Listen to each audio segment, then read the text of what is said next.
Okay, it looks like we're live. I'm not sure, but it does look like we're live. I'm going to turn this around a bit so that I'm centered on the screen. How is everybody? If there is anybody here, of course, there are 5 people here according to my stats. I have coffee. See, coffee. A bit of a slow start today. I was a little bit tired, but I've caffeinated a little bit and lots of things to talk about on the live stream. Movie stuff mostly, but yeah. Uh, can anybody just tell me whether uh, the sound and the video are working?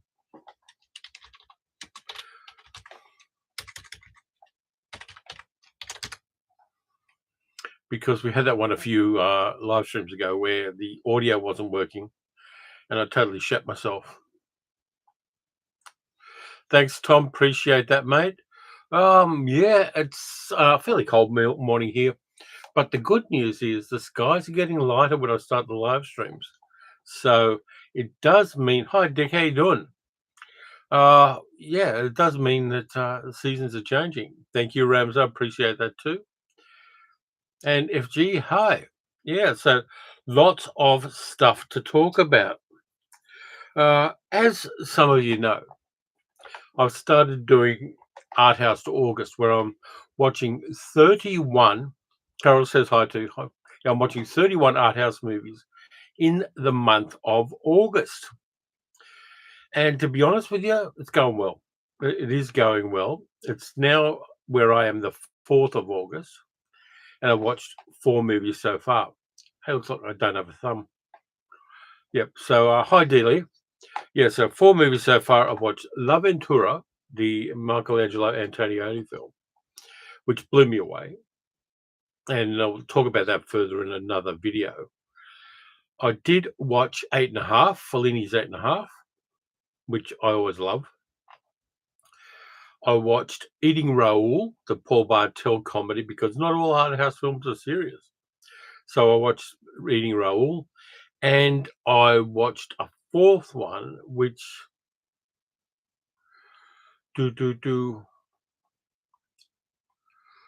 what was the 4th one I watched? Well, I have to get my letterbox up because it is early in the morning. Let's have a look here.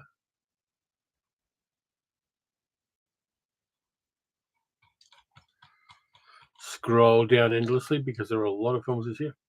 Band of Outsiders, Bon Depart. I watched that last night. So that was fun. Ramsar. Wow, I appreciate that. I've got something special for the donations via Super Chat. You ready for your reward, Ramsar? I got the fart gun out. Every time there's a Super Chat, the fart gun comes out. Hi, Evil Pixie. How you doing? Yep, so caffeinating. I've got to go out after the live stream. We're going out to visit the family across the town, but good. Hi, Peter. How you doing? No, I'm not a sensei. I'm as much a student as anything.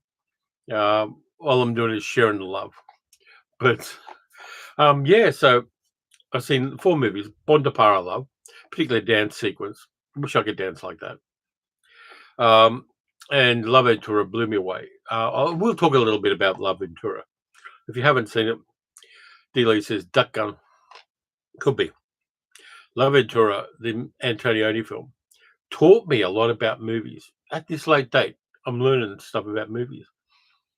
And for me, that movie taught me that there are different movie languages and movie cultures, and La Ventura doesn't do the things you expect in a movie. There's a mystery where a girl disappears on an island, and the mystery never gets solved. And the mystery isn't the important part of the film. I thought Anna, the woman who went missing, was a bit of a pill anyway. So, but the movie told me that it basically reprogrammed my brain for cinema, and I wasn't expecting that. And I didn't watch another movie for a day and a half after I watched L'Avventura because I wanted that film to just sit with me for a little bit. And it's not often you get that kind of thing. Sometimes you do, where a movie has a profound effect on you and you just sit with it for a while.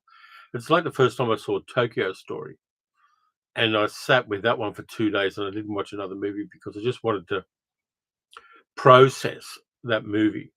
And L'Avventura had the same reaction, so that was fantastic. Dick says, Carol's just let me know when the fart gun comes on. When the fart gun comes on. Yep, fart guns. I think I'm a little bit low, so let's see if I can tilt that up. Yeah, it's a little bit better, but not much. We'll see how we go. What's the weather like where you guys are, by the way?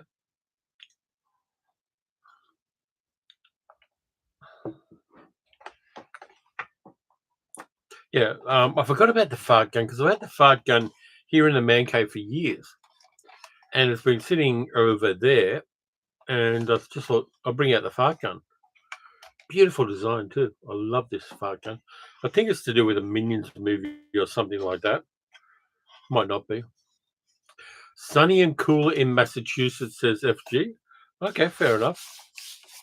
Didn't get to Massachusetts when I was over there.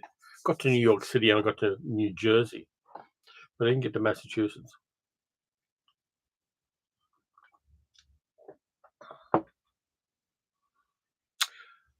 By the way, no politics this time around.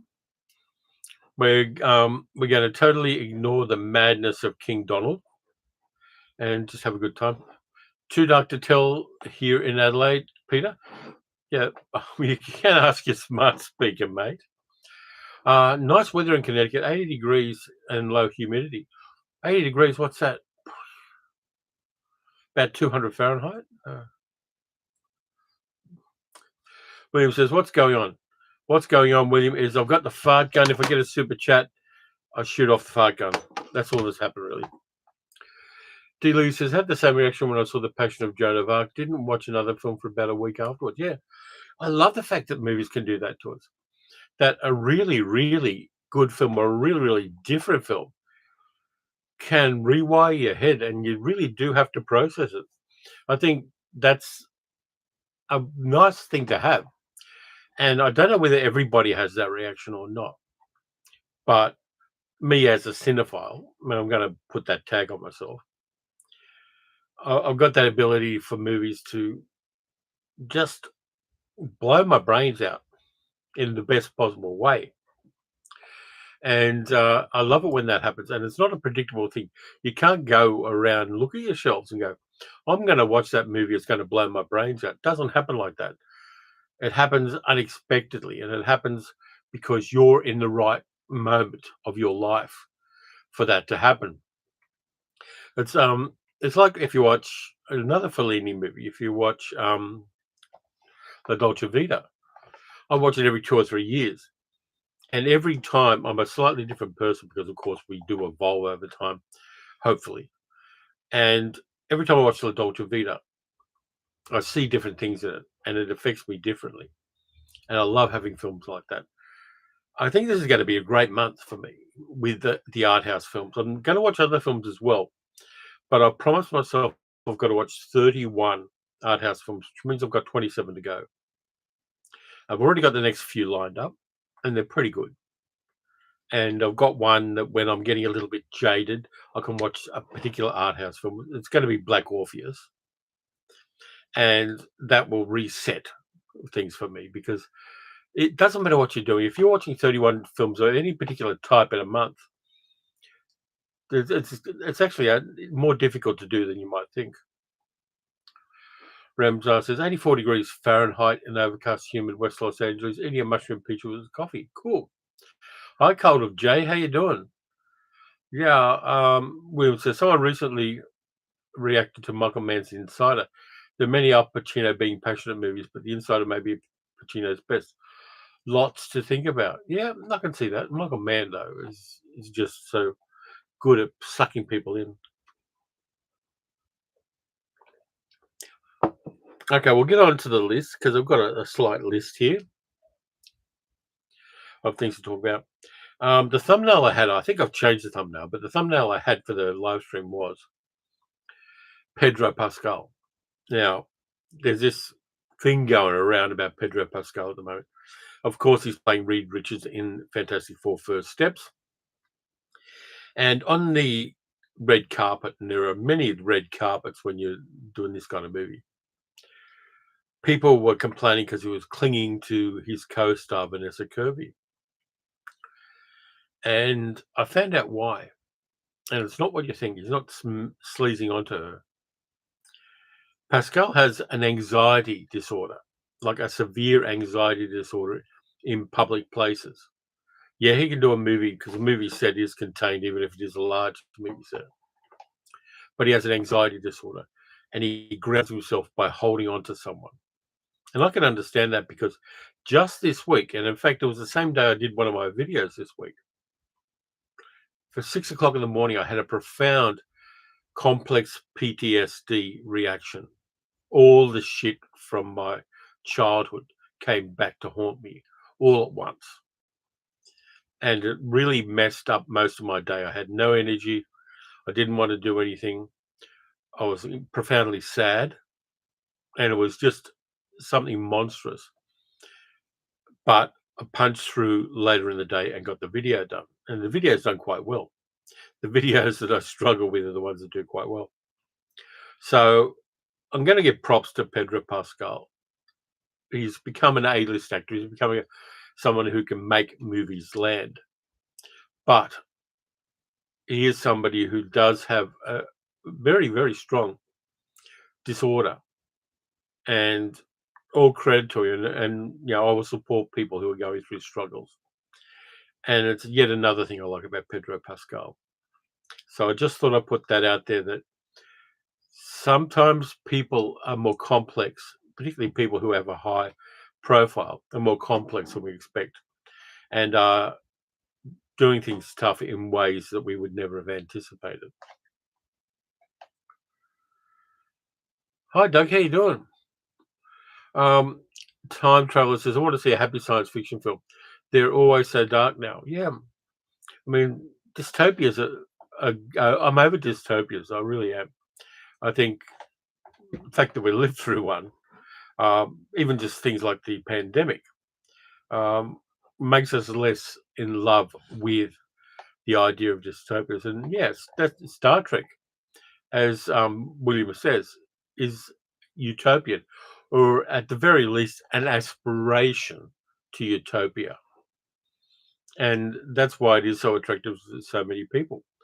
Um, Series and franchises that are all about war bore the shit out of me.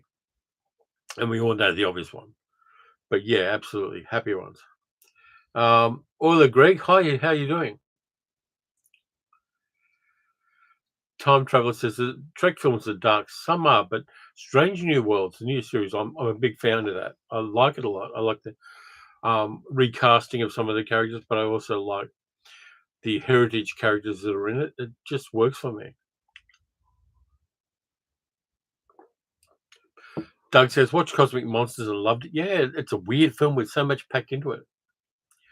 Tom says, I like Pedro Pascal in the new Fantastic Four movie. Watched it twice on the big screen, the second time in IMAX. To be honest with you, I've only seen one thing in IMAX, and it was like a documentary. I really should go to an IMAX cinema and watch something. Kind of Jay said, I really love the music episode of Paleo Cinema. Do you think you might do something equivalent to that on YouTube? To be honest with you, no, because YouTube would demonetize the video in an instant, and it would jeopardize the channel itself because of copyright issues. I can get away with that shit on podcasts because I'm hosting the podcast on a platform that I pay money for. But you can't do that effectively on YouTube unless you want to give all the money to the people who own the copyright to the music, and whoever gets in first gets that money. So there's no benefit to me doing that at all, and that's the problem. It really is something I don't like. I would love to be able to do a whole music episode about the coolest movie music I know on the channel, but it's just not possible. Ramsey said, worst Star Trek movie came out in 2025, Star Trek Section 31. Yeah, it's bad. and it's not even entertainingly bad. They had the rights to do something with Michelle Yeoh, and she suddenly won an Oscar, and so they decided to make it into a feature film rather than a short streaming series or a one-off streaming thing. And it died in the ass because they re-geared it for that, and they just wanted to feature Michelle Yeoh in a Star Trek thing because they had the rights to do it, and they had the contract signed. Corporate suits, that's what it's all about, corporate suits. And those bastards will always screw things up.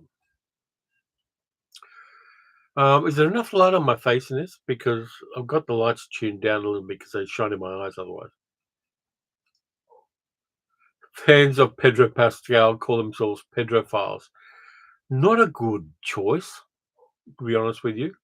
Um, I wouldn't call myself that. I do like Pedro Pascal. I like the work he does, but I would never use that term. Uh, and also, he's got a trans sister and he supports his sister. So good on Pedro. So we can cross Pedro off the list. Is somebody who has trouble and is doing really well. Tom says the lighting's fine. That's good because I've got a ring light up here because eventually the sunlight comes through and it's good enough for the camera. But until then, I've got a ring light up there, and it's slightly annoying if I have it turned up too high. Dick says everything looks fine, handsome as ever. If you got a filter on your screen, I'm lit aesthetically, says Peter. No worries. Okay, cool. Got to get the beard trimmed. It's getting scraggy as fuck. But yeah. So lots of interesting stuff happening in the world, and I may actually go out. I know in the UK they have CEX, which is a place where you can get secondhand DVDs, Blu-rays, etc. There's a CEX I'm heading towards today. I'm going to see what they've got. They don't often have really cool stuff. And to be honest with you, the 4Ks we get in Australia tend to be prosaic movies for the most part. You know, the obvious ones like the Fast and Furious series or Star Wars and stuff like that. We're going to see what I can get. Name some new filmmakers in Australia. Anyone doing anything innovative? Everyone is. I mean, there's the Philippou brothers who did Talk to Me. There's the Sperry brothers who've been around for a couple of decades now and are doing really interesting stuff. There's Ivan Sen. There's Leah Purcell. Just anybody who's getting any kind of profile in Australian cinema, apart from Baz Luhrmann, who's a hack, is worth checking out. Jim says CX is extremely expensive recently. Yeah, Dealey, Adam and Elliot. CX is extremely expensive. That's a bit of a shame. Here, it's kind of okay. I picked up a couple of things for like $6 that I just wanted on Blu-ray, and did okay with that. So it's one of those things where you got to cherry pick. There's the CX has got some weird pricing because there are things on 4K at CX, and I go, well, no, because JB Hi-Fi has 30% off their 4Ks, and they're about $3 or $4 cheaper than yours. Why would I buy a second-hand one? Ramzar said, "What's the Fantastic Four first steps in IMAX cinema? Of the three superheroes I watched in 2025, I'd rank them all B plus: Superman, the Fantastic Four, Thunderbolts. I enjoyed them all, but then I'm a locked-in superhero movie fan." Brian Lindsay says some celebs take strange turns. Charlton Heston was marching for civil rights with MLK, but ended his days as a far-right gun nut and anti-civil rights. I met Charlton Heston at a book signing, and I shook his hand. So yeah, that hand shook the hand part of the Red Sea. He was very polite, but his wig was very obvious. Dick says, trouble with most CX stores here in the UK is the overwhelming BO smell. Ours are okay. Ours are fragrant, but they're only fairly new. Actually, there's two of them out where I'm going after I do the live stream. And I'm just wondering whether I can hit the one in Ringwood as well. I'll talk it over with Sal, who is going to be here soon and who is going to moderate the live stream. but she's not quite here yet. Time Traveler says, can you tell us what recording and editing software I've been using? Yeah, I can do that. My camera that I use most of the time is my DJI Osmo Pocket, and I'll do a bit of show and tell for you. This is a bit of in-house, but I've got the Osmo Pocket, and I've got my little DJI mic, which is great, but the Osmo Pocket is a fantastic little camera. See, there's the screen. But it's very versatile. I can put it on a stand here and do the stuff at home. I can do it for my travel vlogs. But it does 4K up to 60 FPS, which is great. And good battery life. It's the vlogging camera at the moment. People swear by this one, and so do I. So that's what I use for the recording. Now, because I record at 4K 30 frames per second, you need a decent computer. You need a computer with a really good graphics card. Fortunately, I've got that. And the software I use is Filmora, because I got on Filmora early, and they had a deal once upon a time where you get unlimited updates forever if you bought Filmora back about 5 years ago. They've now got a monthly subscription process with it, but it's software I know. It's software I can use really well. It gets constant updates, and because I'm a legacy owner of the software, I get the updates, and it runs really well, and I'm very happy with that. As far as mics and that, I just use the mic on the Osmo Pocket, the little wireless mic, and it does very well. It synchronizes incredibly well with the video stream. Tom says, in the Fantastic Four movie, the mole man asked to be called Mr. Elder. Was that a tip ever had to Will Elder? I don't know, but I know that is the canonical name for the character. Carol says the horrible music they played is always far too loud at CX. Cotton J says cool camera. Dick says funky looking little camera. It's so great and so portable. And in fact, one of the things I'm getting for the camera is there's a neck strap you can have where you can hang the camera off around your neck. So when I'm doing the walking vlogs, I'll be able to do it hands-free. And that cost me like $40.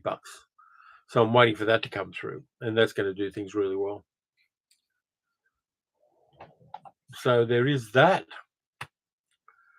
And I think Sal is up and running. Ramazar said, watched Final Destination Bloodlines. Was surprised how entertaining morbid it was, with so many innovative and gory ways to die. That's the franchise with Final Destination. It is basically wait for the deaths. I'm going to be back in a second. I'm going to leave the camera for a second, and I'll be back. Good morning, middle-aged geek girl. And she can chat with you while I'm away. I'll be back in a second.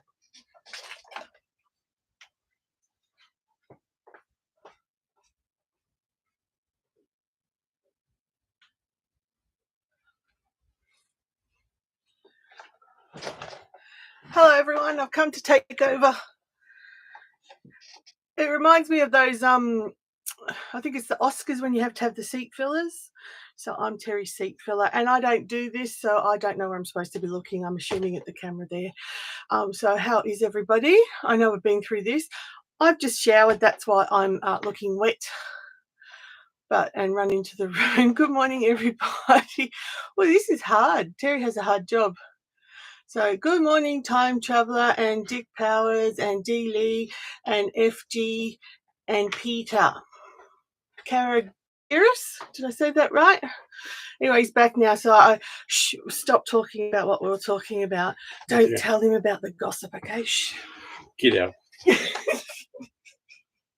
Thanks, Mum. I was being a seat filler like an Oscar. Yeah, there we go. My seat filler has filled the seat. Yeah, so she's appeared and she's featured. Let me just adjust this camera. This camera's a lot harder to adjust than, and it's got random on me. Stop that.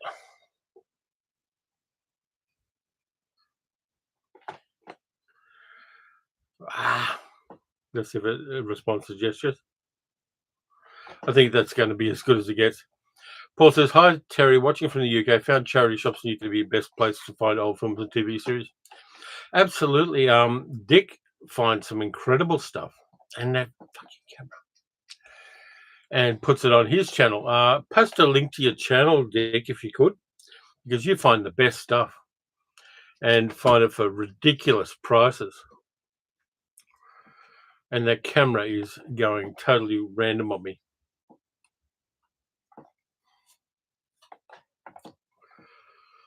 Yeah, Sal's got a nice jumper. She always wears the best jumpers too. But yeah, so what were we talking about? Dick says, Let's Travel video is pretty cool, especially those painted figures. Yeah, I like Geelong. I didn't get the breakfast this time around, to be honest with you. I was going to get something to eat, but I'd already eaten. But the breakfast down at the Sailors Rest in Geelong are fantastic. And we like going down there with friends. But yeah, charity shops here are very, very hit and miss. There's just, they've silted up with rubbish. And there's like Judd Apatow movies and 55 copies of Melrose Place and all that kind of shit. And all the stuff I'm not interested in. I know there are collectors who go out and scoop things up and find better things than I do. But I do want to do a little bit of prowling around today while we're on the other side of town, see what I can find. Middle-aged Geek Girl said, I've thought of doing a live stream on my channel, but I really don't think I could manage it. Yes, you could. I'll even lend you the camera. You could do a live stream and you'd be brilliant at it. Ever have the urge to make a little art film of my own, maybe 90-second film? Not really. It's not my skill set. And also, I'm not organized enough for that kind of thing. I'm just barely organized enough to get 4 videos out a week. And a lot of that's last minute. A lot of that is, oh shit, it's 3 o'clock in the afternoon and I've got to get a video out by 7 o'clock tomorrow morning. I roughly know what I'm going to talk about, but bam, I do it. But I'm very aware of my skill sets and my ability to gather together a bunch of people to do something. And I have a lot of respect for people who can do that. But I'm seriously disorganized. And at this stage of life, I'm comfortable with that. I'm in a situation where that's not an impediment to me doing things in life. But yeah, for the most part, no. Time Traveler says, organized like you, but no. Peter says, Malika Salvo has 20 copies of Lerman's Australia going nowhere. Yeah, Baz Luhrmann movies turn up in op shops a lot. And I like the fact that they do. Middle-aged Guru says, yes, I'm the master of the last minute. Oddly enough, those videos always do the best. Yeah, my last minute videos, sometimes, not always. But I'm really struggling. I mean, the day I had my anxiety attack, I had to get a video out. And that video's done well. And even though I had zero energy and zero, well, I thought ability to do it, I got it done. And those videos do hit sometimes. It's amazing that they do. And the ones where I meticulously research and do all the stuff and I've got good energy and good vibes and I'm doing fine, sometimes they don't do as well.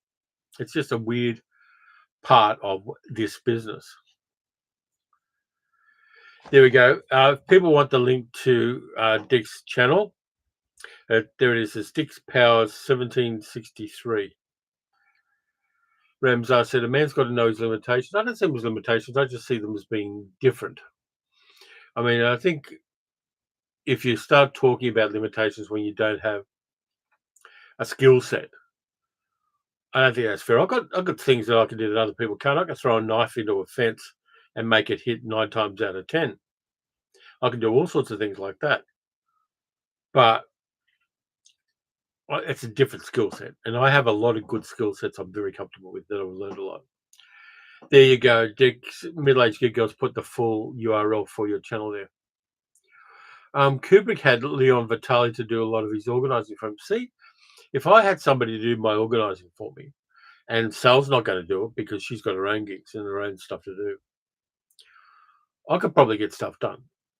I could probably get my thumbnails done earlier than 10:30 at night, but that's it. Hi, Mr. Shannon. I sorry I'm late. Had a loony chasing me down the street with a blue gun. You've been here the whole time. You look like you. Ha ha ha. There we go. Carol tried to post a link, but it didn't work. Yep. Um, Sally says she will help, but for a price. I want a professional if I'm getting help. I don't want some rank amateur like you, Sal. This is going to piss her off. Time to caffeinate some more.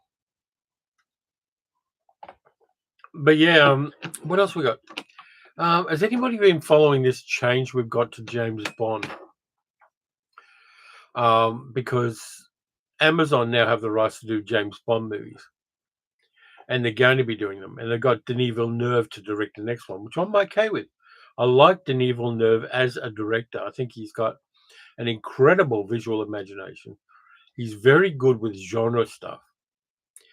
But they've also worked out that they're getting Stephen Knight to write the script. Stephen Knight is the guy who wrote Peaky Blinders, amongst other things. And he's doing the 007 script, and he said it's going to be gritty as fuck. And I'm okay with that. I want to see what they do. I think you can hang on to legacy ways of doing certain franchises and be pessimistic about change.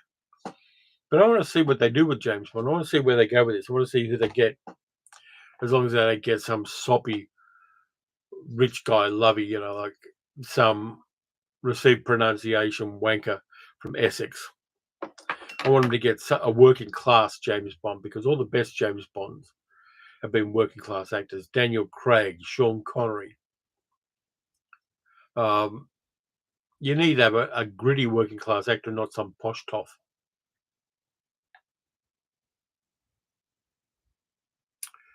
And the chat seems to have frozen.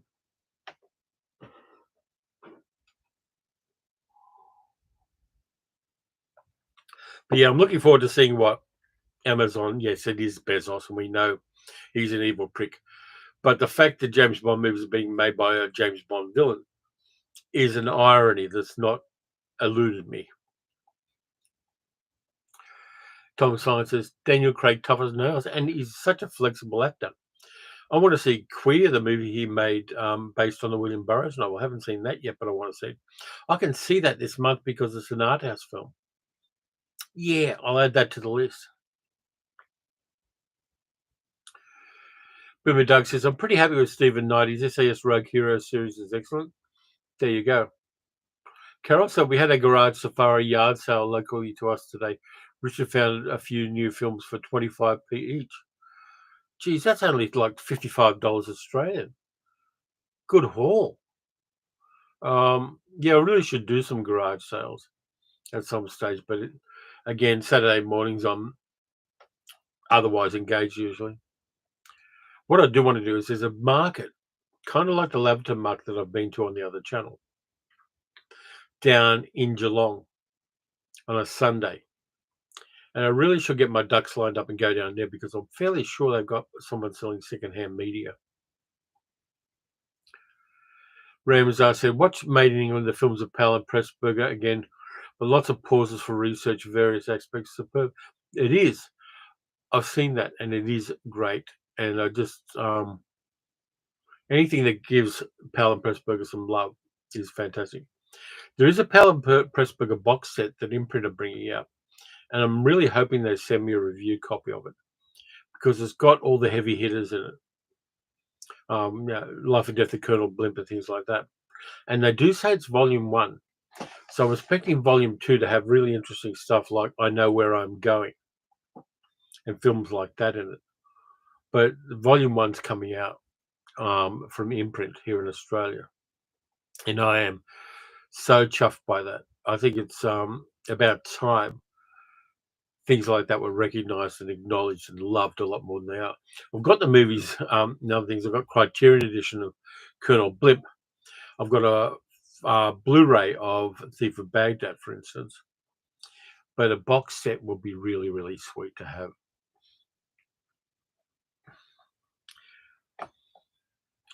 D. Lee says Peaky Blinders, aka Leaky Blenders, the TV series that took its cues from historical accuracy from Zack Snyder's 300. Yeah, you can make that allowance on there, D. Lee. We've got a barber shop called something like Peaky Barbers nearby, which I went to for a while, but the music was too loud. KN says, I don't think the James Bond character could ever be considered working class. He's a product of private schools and the old boys network. Yeah, I agree, but the actors should be working class because posh actors are soft as fuck. But working class actors have that innate texture that really lands. I mean, Connery being the big example, Daniel Craig being the example, and even to a much lesser extent, Pierce Brosnan. Working class actors, they're the ones that do it best. Roger Moore was working class, but he received pronunciation and toff very quickly early in his career. And he had the muscle tone of a chipolata.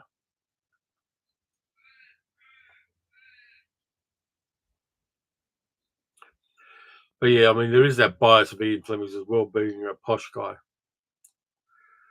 Kane says, Danny Dyer is a new Bond. No, but I believe he's got a new movie out that's pretty good, or a series or something. Not a guy I've particularly engaged with because he hasn't really hit here in Australia, but I can see what he does. Carol says, what is it with shops playing music super loud? CX and HMV both play death metal or similar stupid volumes to put us off going in.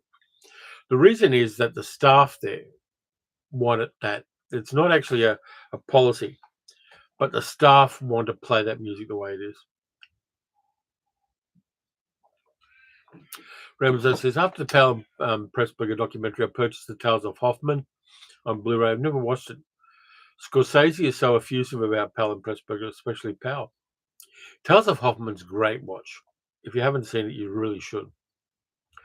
And also, Michael Powell, later in his life, helped Scorsese through his cocaine addiction and lived with Scorsese for a time. And his wife, Thelma Schumacher, was Scorsese's editor for a very long time. Can hear lots of birds in the background, says Dick. Okay. Yeah, there are a few around. It is that time of the morning. Carol says, most of my shopping's done with headphones on, unless I'm with Richard, of course. Yeah, I mean, I can do shopping with my earbuds in and listening to music. And it's fun. D. says, Humphrey Bogart was actually from a posh background in real life, but different. It's different for Americans. Yeah. I saw a really rare Bogart movie yesterday, which isn't part of my art house movies. There's a movie called Dead End, which has the Dead End kids, the Bowery Boys in it, and Joel McRae and Sylvia Sidney. I watched that yesterday, and that's pretty damn good. And this is like a 1937, fairly early Bogart role where he plays a really tough gangster, and it works. Birds are from the jungle background. We don't have a jungle here. We're in the Werribee Plains. We're on a volcanic plain here. Paul says, managed to pick up the Powell and Pressburger collection and the David Lean collection on DVD for £1 each. What's the best find I've had? Mostly books rather than movies. Haven't picked up anything really cheap, really well. You know, I filled out bits of my collection and things like that. But the stuff I get is stuff on sale, new, that I really enjoy. Carol says, having the headphones on is handy for ignoring pushy salespeople trying to sign you up for stuff. I see that. Bogart was posh, says ME, but got kicked out of prep school. Yeah, well, prep schools are full of bullshit. Peter says, love Dead End. It was weird to see Bogart as a nasty bad guy. Yeah, there's a great scene where he comes back after years of hiding from the cops. And he meets his mum, played by Marjorie Main, who was Ma Kettle in the Pa and Ma Kettle things. And there's a really tough scene there where his mother rejects him and says, you're a tramp, you're a piece of rubbish, go away. And Bogart and Marjorie Main play that scene really powerfully. And it shows the vulnerability of this tough gangster. And I really love that scene. Carol says, best find for me was a book I really wanted. It's over £250 secondhand. Richard found one for £6 in charity shops. Was so happy. Yeah. Sometimes you find things like that. The thing people are finding here in op shops that's really great for them is there's a whole bunch of ceramics and glassware, like high quality, bespoke ceramics and glassware, are turning up in op shops because people don't know what they are. And then other people will come around and see that they're made in Venice or something like that. And on the op shop groups that I'm on Facebook, there are people just hitting with some really strikingly beautiful glassware and ceramics. Middle-aged geek girl says, tea acts as a shield for me when we walk past the stalls of people wanting to sign you up for charities. Those people are so invasive of your personal space. Yeah, it's got to be an instinct where I just kind of intercede between her and those people because it does trigger her anxieties.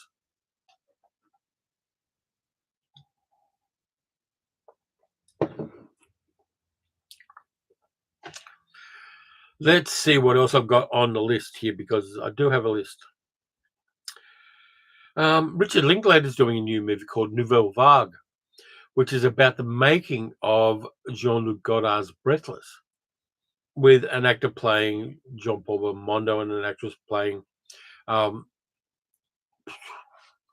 Gene Seberg. I'm looking forward to that. It looks like it will be fun, and it's coming out on Netflix in November. So I'm interested to see Richard Linklater's take on the making of Breathless, because I'm very French New Wave. I just want to see what he does with it. The stills I've seen from it look pretty accurate and pretty cool. So we'll just see what comes out of that. But again, it's in a sense cinema eating itself and telling its stories about itself.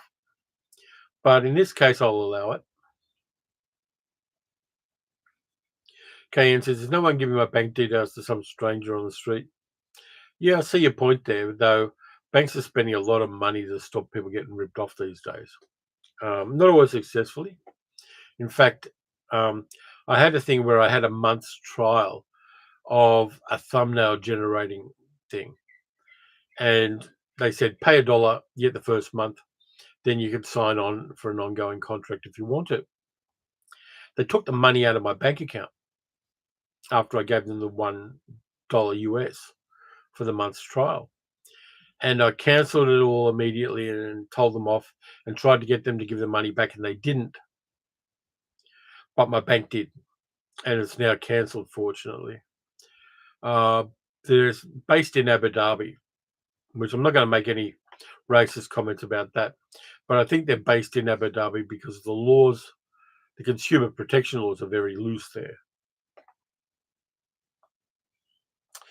Carol says, yes, Sally, I agree. I work from home and had to get my phone listed as preferential number to stop cold calls and to sign at our door. Otherwise, I get calls and idiots knocking to sell stuff. Plus, lots of them are scammers.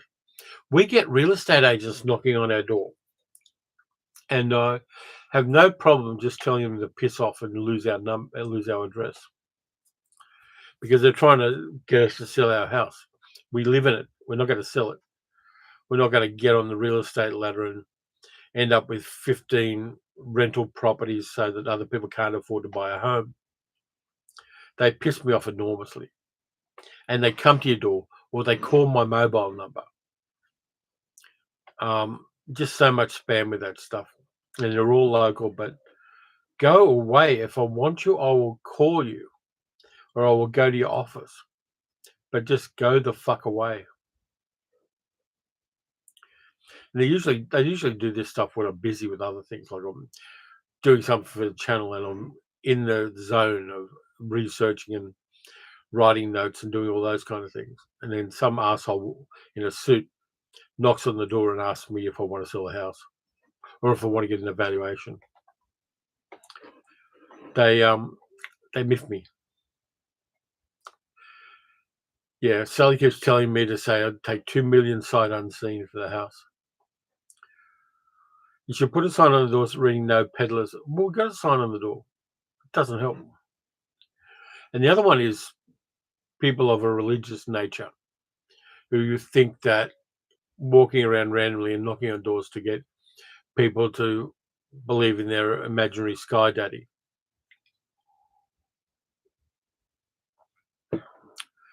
Carol says, here it's mainly leaflets from estate agents. The calls are usually phone or internet. Yeah, exactly. I'll never buy it from someone on the street. We get a lot of stuff dumped in our letterbox from real estate agents as well. Dealers, I like those services that give you a month's free trial and say they'll let you know before they take any money and then forget to. It's a scam. And to be honest with you, their service was kind of shit anyway. Yeah, middle-aged geek girl says, we get more estate agents than real religious people these days. Yeah. In a sense, they're probably the same thing, really, aren't they? They've got a profound belief in something that's not real. By the way, the fart gun is still waiting.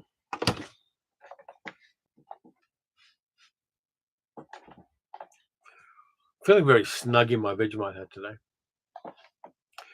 Carol said, at some point, days after the sign went up, got told, can't you read? Fair enough. Particularly down your way. I mean, you guys are close to the ocean. So real estate people flock to the ocean like seagulls pinching chips. Peter says, my response to religious callers, I'm Jewish and don't believe me, I'll show you. Yeah, you can always get in trouble doing that. It's basically, I just go, no, go away. And I do it in my deep, scary voice. And they do.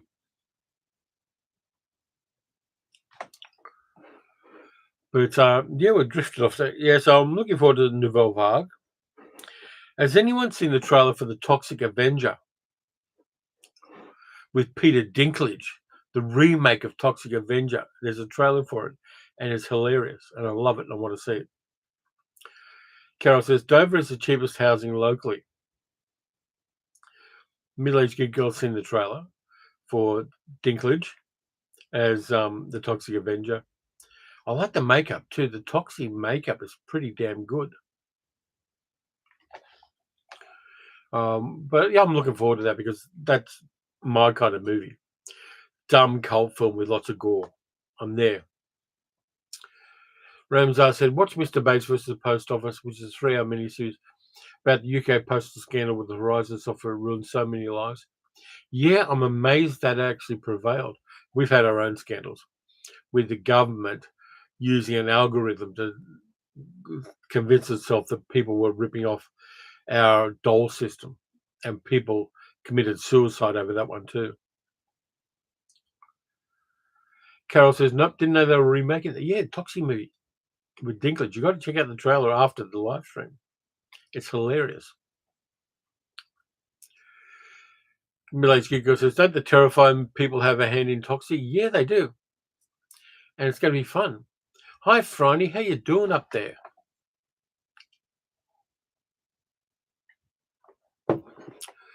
Yeah, it's Robodebt was called. Yeah, Robodebt was what it was called when they ripped off people who were on benefits and sent them notices saying they owed thousands and thousands of dollars they didn't know, and they had to recompense people. And people had mental health issues.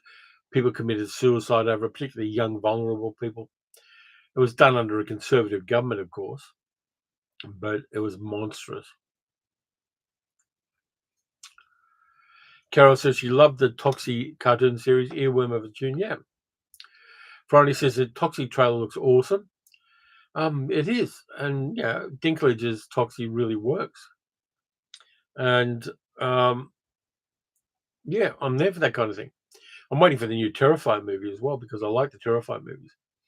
And in fact, one of our nieces is a big Terrifier fan. And we're going over to see all that mob later today. Carol says, Jesus, that's awful. Now they say the program for Horizon was bad too. Yeah, I think there's going to be more of this stuff happen as AI and algorithms are used by lazy instrumentalities. I think there's still that potential for a lot of egregious shit to come down the pipeline. And we really should get on top of it before it becomes life-threatening for a lot of people. We really need to keep tabs on it. Peter says, Melbourne Further Toxic Avenger lives. Reliance on technology is not always good. Trauma is a sign of quality, says Kane. Yeah, I'll tell you the thing, when you do a Google search and you get that AI summary at the start, if you want to search for, say, Pedro Pascal, right? What you do is you type in not Pedro Pascal, but Pedro Pascal fucking. And if you do that, the AI thing doesn't come up. It's just a little tip there. Now, you may well get some AI generated imagery you might not want. Yeah, Carol says Troma runs. Absolutely. Yeah, it does. It's I like Troma movies.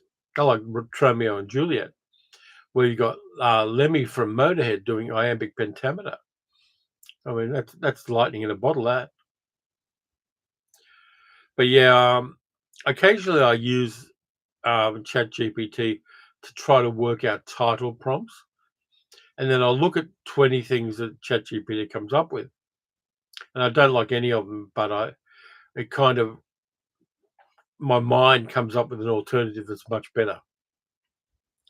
So I'll use it to that extent, as I hate all of these. Here's a better one. My brain works that way with them. And the Science Fiction Saturday logo I've got that comes up at the start of the Science Fiction Saturday video. That image I generated with AI and then enhanced by myself. But I like it so much, the alien in the spacesuit just works for me, so I kept it.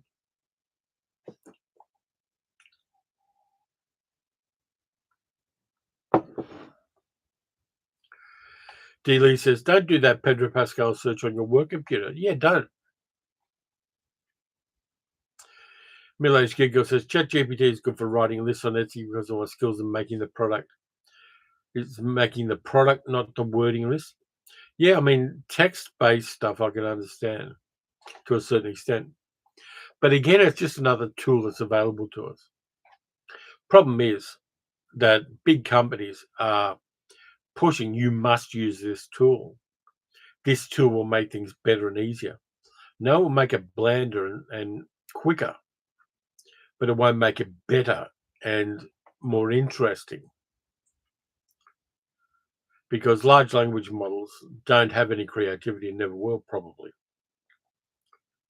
Though I've been wrong about computer stuff before.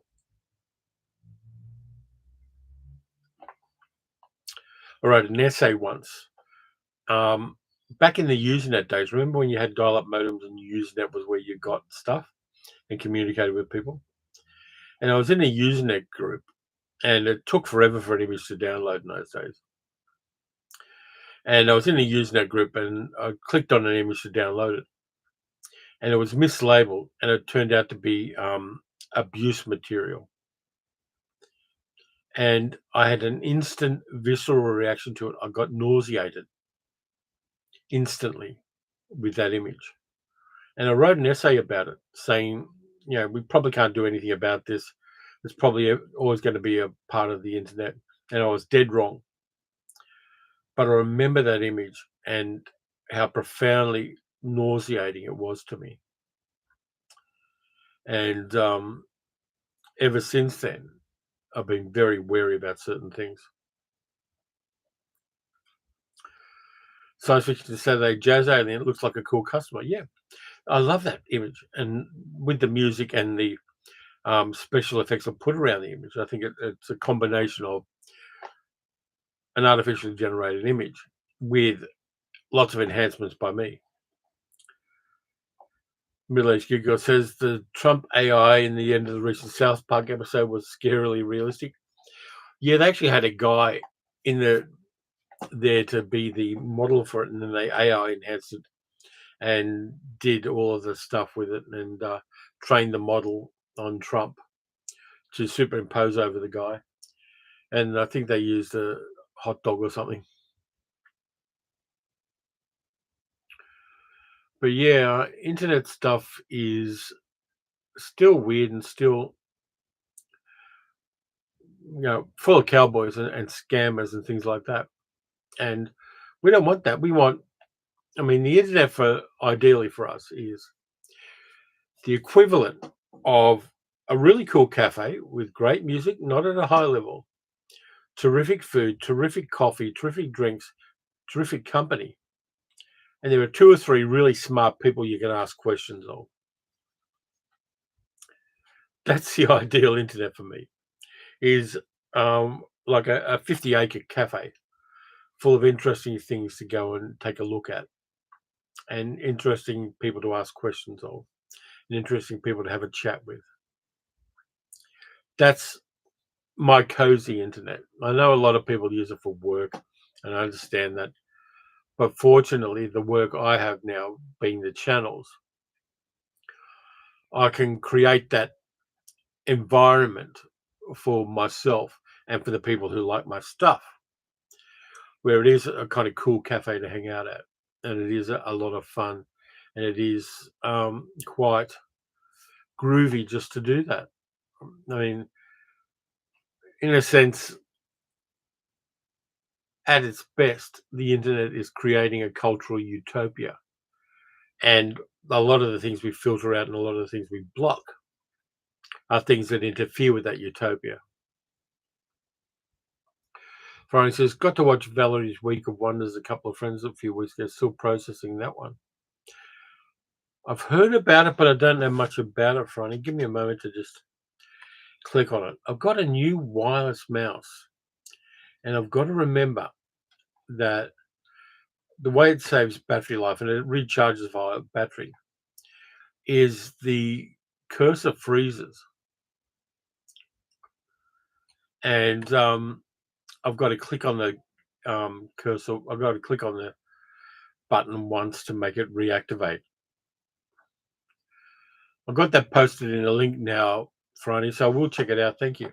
And it fits in with my month of art house films. And I'm still looking. I think I've got about 15 of the 31 art house films I need to have for this month. So anything like that that people can suggest helps. Because for those who came in late, I've watched 4 art house films so far this year. I watched La Ventura, I watched 8.5, I watched Eating Raoul, and I watched Bon Depart, Band of Outsiders. Peter says, couldn't agree more. Internet cafe culture, yeah. What do I think of Eating Raoul? I love Eating Raoul. I had it on VHS. I saw it in a midnight session at the Valhalla back in the day. I love Paul Bartel's work, and it's funny as hell. But it's also, because of the dominatrix in it is a sympathetic character, it's also sex worker and sex positive in a way. It's just that all of the people that Paul and Mary knock off are arseholes. It's not so much about knocking off horny people as knocking off arseholes. Dalek Dibana says, Friday, it's really a beautiful film, not like anything I've seen before, like Witnessing a Dream. That's about Valerie's Last Week of Wonders. I'm going to have to check that out now. I'm sure I can find a copy of it somewhere. In fact, I'm going to check out whether I can find a copy of it somewhere while I'm looking attentive. Yes, I can. FG says, Eddie Rail is one of my all-time favorites. It's so funny. Yeah, I got the Criterion edition of it. I actually paid out for that. Grantman71 says, how are you doing okay after PTSD during the week? I totally understand. Yeah, well, it came up unexpectedly. Because the traumas that caused my PTSD are, for the most part, way in the past. It doesn't pop up as much as it used to. But I was like half asleep and it all just flooded in. And it all hit me like it only just happened, which is how complex PTSD works. And it's shitty as hell. I just hate it. But I'm not going to rail against it. the approach I take, and I don't know whether this is useful to anybody else, is I acknowledge what it is.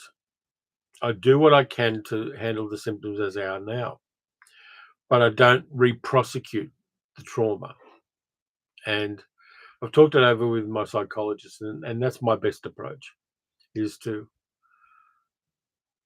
comfort myself, and Sal helped out a lot too, to be honest with you, and just get through it. And it does seem to work. Hi there, Spondo. How you doing? Tom said, my artist friend Kim Deitch drew the Eating Rail comic book cover and story. Cool. Yeah, Eating Rail was just such fun. And I love it.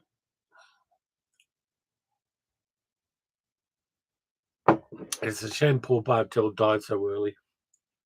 He was just such a fun presence in cinema. But yeah, I'm on a really interesting trip with this month of art house films. And I'm really looking forward to all of it. Let's see what else I got on the list. Did you know there's a new Red Sonja movie coming out? Yeah, Red Sonja, the redheaded warrior woman who was part of Robert E. Howard's Conan stuff. And they made a movie with Brigitte Nielsen before she got chest implants. They're doing a new Red Sonja movie, and there's a trailer for it. Lots of swashbuckling, a big Harryhausen-style monster. And it stars Matilda Lutz, who was in Coralie Fargett's first movie, Revenge, and was brilliant in that. So I'm looking forward to that one as well. Carol said, PTSD is not nice. Glad you're doing better now. Thank you. I am. And Friday says, self-care is number one priority in such situations. It is. And I'm smart enough and I've experienced enough to know that now. But it doesn't happen a lot. It doesn't happen to that extent. It hasn't happened in a few years. But it just came up in my head. And yeah, it is what it is. Let's have a look here. Don't have too much else on the list. Let's ask me some questions. We're at the ask me some questions stage of the day, in the second hour of things. FG says, any thoughts about Tim Burton remaking Attack of the 50-Foot Women with Margot Robbie? I like Margot Robbie. I'm hit and miss on Tim Burton. I think doesn't need to be remade. I much prefer Alison Hayes. I like the original. There was the Attack of the 50-Foot Centerfold. Giant Women is basically a fantasy for submissive men.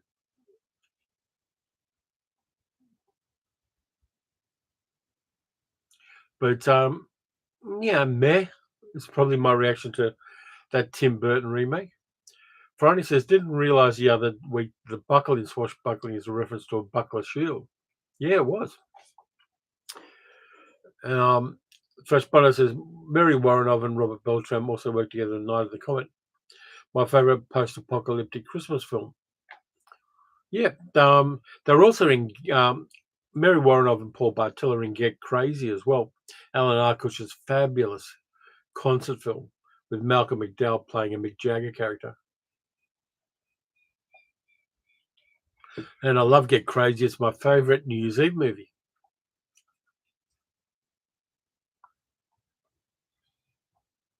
Dalek Debando says, I'm watching Deathstalker 2. Have I seen it?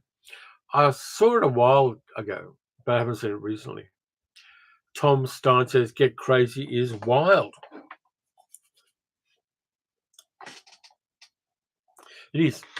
Love Get Crazy. And I've got this pop-up. Get out of my face. For some software I occasionally use. I'm going to have to get rid of it. But, yeah. What are we going to do now? So, questions. I'm waiting for questions. And I'm going to give you guys too much information. I accidentally took the wrong medication this morning. And one of the things I take for my slight heart condition is a diuretic, and it makes you go to the little boys' room more often than normal. And I accidentally took it this morning. So I'm going to be back in a moment, and I apologize.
Bet that was fascinating for you. Middle-aged girl says, I'm in a different room. How are the cats? The cats are fine. Luna's being territorial and fighting with the neighbour's new cat. She is, because the neighbour's new cat's pissing on the back step. Ramsay said, watch The Pigeon Tunnel about John Le Carre. A very incisive and complex relationship with his father, the bankrupt con man and jailbird Ronnie Cornwell. Cool. Hi, Donna Pass Whiskey. Do I have a favourite TV series from the US, says Tom? I have about 50 of them. Probably It Takes a Thief with Robert Wagner is one of my old-time favourites. But there are things like Have Gun Will Travel I like a lot. I like Star Trek Strange New Worlds if you want something recent. Just too big a broader question. Peter says, I just noticed you have Jerry Anderson's UFO on the shelf. What's your opinion of that series? Yeah, I love it. I actually met Ed Bishop once at a convention in a quiet corner. He was just sitting quietly in a corner. Very nice guy. And also, it's that pivot for Jerry Anderson stuff where they're starting to do stuff for grown-ups. And there are a couple of episodes of UFO that really land well as human dramas. I like it. I've got it on the shelf. It's going to stay on the shelf.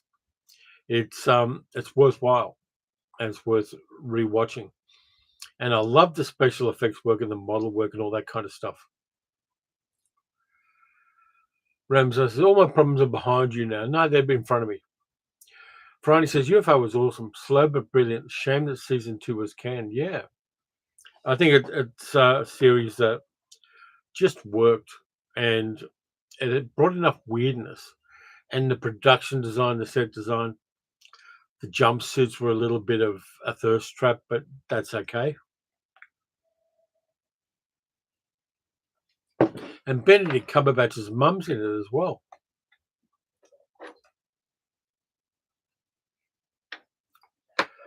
The season 2 pre-production became Space 1999. For me, Space 1999 is a lesser series than UFO. I think they didn't get the science fiction right of it. And too much of it was soft focus on Barbara Bain and Martin Landau.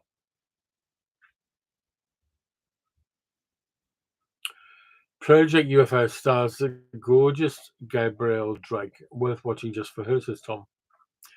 Yeah, but she wasn't a good actress particularly. Fresh Pondo, I'm looking for some good UFO trivia questions. Do I have any fun facts? I'll give you one. UFOs don't exist.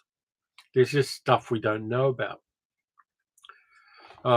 There's just so much weird shit talked about UFOs. All these people say they were kidnapped by UFOs or bonked by ghosts. There's a big intersection of belief in UFOs and mental illness in my book. Kayan says, are you any closer to a My Complete video collection? It was never an ambition of mine to have that. I like finding newer and newer things that I wasn't aware of. I mean, I had Love Ventura for years, and I only watched it this week, and it blew me away. I think as far as a video collection is concerned, it's a movable feast. It changes. There are things I used to like I don't like as much now, but I'm keeping for nostalgic reasons. There are new things I'm really profoundly happy with, like Sinners. I love. Um, Ryan Coogler is just the goat when it comes to making original cinema in America right now. And um, yeah, I don't think you have a complete series of carry on movies and stuff like that, but it's not an emphasis that I put on my collection. I love finding new things. I love the fact that I'm lucky enough and in a position where Umbrella and Imprint send me things, and I find out about a lot of movies through the Umbrella in particular, where they'll do a Blu-ray or a 4K of something profoundly obscure that I end up really enjoying. Middle-aged Geek Girl says the UAP is now not UFOs. Responder says, I meant UFO series. Sorry for the lack of clarity. That's okay.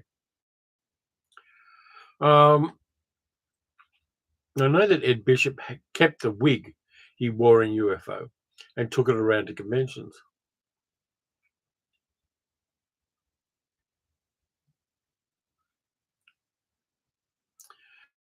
Ferrari says, how many people have listened to Gabrielle Drake's brother, Nick Drake, a fantastic tragic songwriter? Do look him up on YouTube. Incredibly moving music. Cool.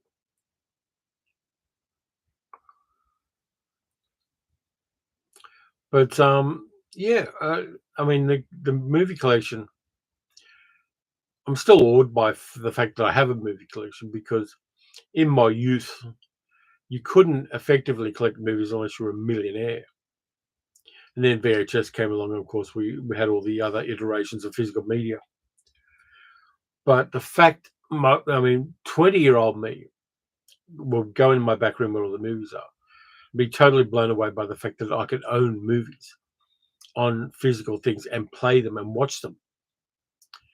That still has a certain magic for me because it's not an environment I grew up in. It's an environment that the tide of technology just filled for me. Grandma 71, what's the movie The Entity, an overhyped movie or just a run-of-the-mill suspense movie? I watched The Entity not too long ago, or at least I watched part of it, and I found it uncomfortable. And the idea of somebody being bonked by, well, being assaulted by a ghost or a supernatural entity. Why didn't they give that woman psychological help instead of indulging her traumatic hallucination? That's the thing that gets me.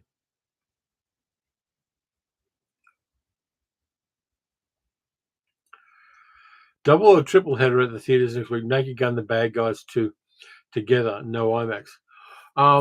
Naked Gun hasn't turned up here in Australia. It comes out in about a week and a half. And I will go and see it, and I will review it.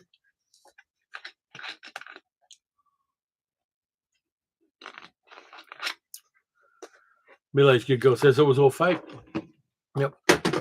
Lee Larry, hi, Lee Yucky Da. We've got Super 8 versions of some films in the attic. Only problem is they're only 10-minute clips. Yeah. Yeah, middle-aged good girl says, and it's hard to watch The Entity. Yeah. I don't like the movie, to be honest with you. I think it's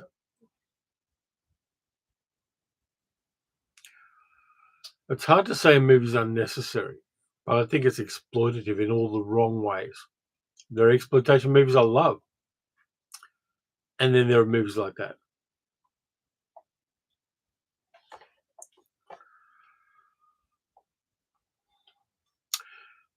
And I'm down to the end of the list almost. How about that? The last thing I want to talk about is I want to give a shout out to Dick, because older vloggers and YouTubers and people who put themselves out there, and there are any number of them, I really like the fact that they're there. There's a guy who travels around in trains in Sydney, and he's got to be like 75 or 80.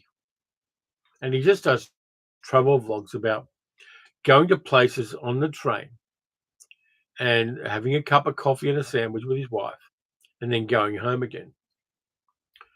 And I love the fact that there are people embracing new media at an advanced stage, such as myself. And I wanted to shout them out for being gutsy enough to do that and for um, learning how to do that. And it is a big learning curve, as Dick will tell you. There's a big learning curve to learning this medium. But people do it, and people are thriving on it. And we should all encourage them, because it can't just all be 20-year-old guys who want to be Mr. Beast and who chuck in a whole bunch of CGI special effects and motion array filters. We've got to keep this democratic, and we've got to keep it diverse. And the more people who get on board at whatever age, the better, as far as I'm concerned. I just want to give a shout out to the people who've got the resources and the guts to put themselves out there, because you do put a target on your back at a certain age doing YouTube, and there will always be the snipers coming in. But you build a tough shell. And I wanted to shout out everybody who's got the guts to do that. Lee's going to give Naked Gun a go. I know Kermode slated it, though. I like Kermode, but I don't always agree with Kermode. So Responder says, still have my first VHS. At what age did I get my first player? Oh, how old? I would have been like nearly 30 when I got my first one, when I was my previous marriage. And we were living in Glebe, we got a VCR, and it cost like $700 then for even just a basic one with our old CRT TV. And fortunately, I was living in Glebe at the time, and around the corner was a video warehouse that, amongst other things, sold off ex-rental VHS tapes for $5 each. And I quickly got an enormous collection of them.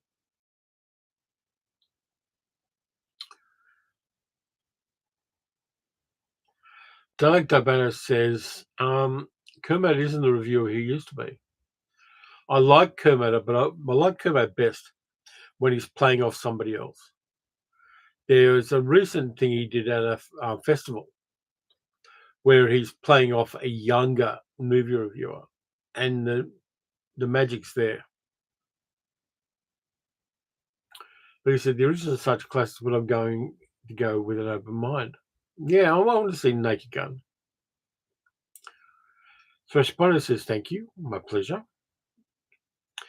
But yeah, I mean, I do like Kermode's stuff, but I don't always agree with him. I think he can be a bit bitchy at times, which I can as well, but I try to avoid it where I can.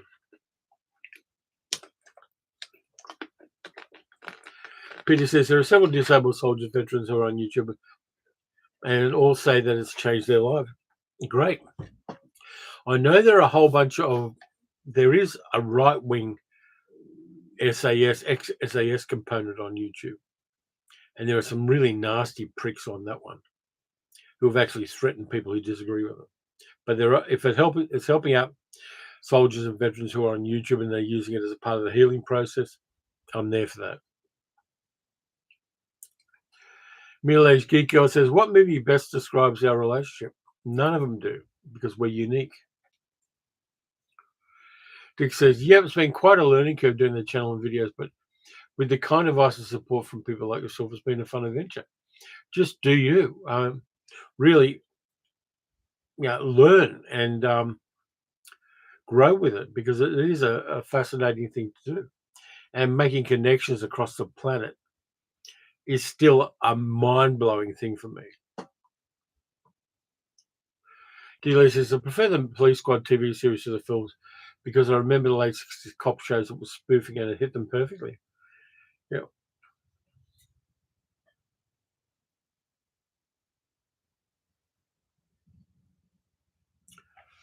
Director Buenda says, Kermode hasn't been negative about a DEI-laden film. 5 years, he wasn't like that years ago.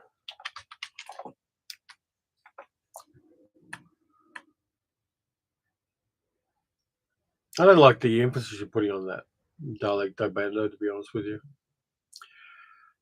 What's wrong with diversity, equity, and inclusion? What's your point there? Doug says, you're so right. My man from Uncle audience is 90% boomers like me over 65, and we're out there. Yeah. And you have a lot more time to sit around watching things as well these days. Yeah, I think there's a big demographic here that aren't being acknowledged as much as they should be. And yeah, it's I never thought I would be doing this at this age. I never thought I'd be doing this anywhere. But the fact that it's now available, it feels like this is where I was heading, because I used to do fanzines and I talked on the radio for 13 years. And I did podcasts from 2007 onwards with Sal. Sal and I got 13 episodes of a podcast we did, which is on archive.org. And then I moved on to YouTube much later than I should have. I should have started YouTube 10 years earlier, but I didn't. And it's just such fun.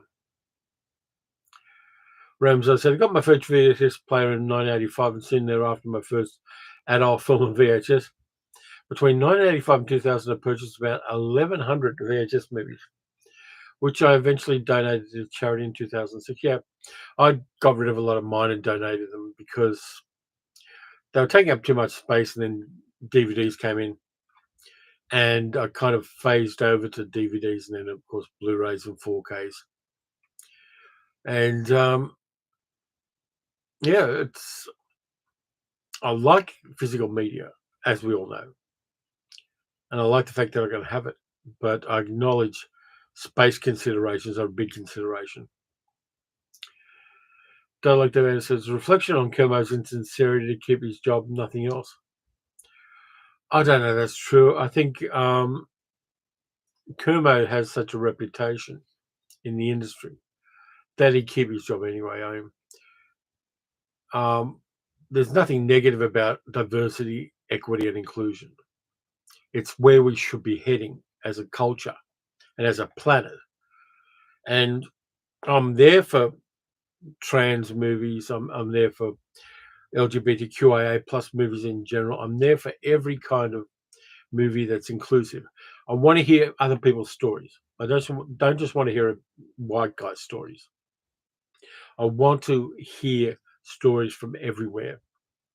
And as long as they're interesting, as long as they're honest, I will embrace that every single time. And I won't have people say that diversity and equity and inclusion are a bad thing.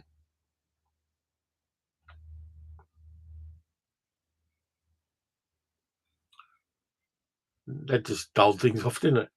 But yeah, it's interesting times we live in. Dalek Thabana said, some DEI films aren't any good. What's wrong with him saying it? He would if he believed it. I mean, it doesn't matter whether you're Mark Kermode or just me shooting shit to a little camera. Here's your product. This is what the product is. It is your opinions and your honesty. That's the product all of us are touting and all of us are selling. And just zooming in and saying some DEI movies aren't good. I mean, some Matthew McConaughey movies aren't good. Even some Margot Robbie movies aren't good. Why focus in on that is my question. And middle-aged girl says some films in general aren't any good. I mean, there are three kinds of movies. And William Goldman said this in Adventures in the Screen Trade. There are movies that aspire to being good and fail. There are movies that aspire to being good and succeed. And there are cash cow movies that weren't meant to be good at all. They were just meant to be successful. And those are the metrics I use.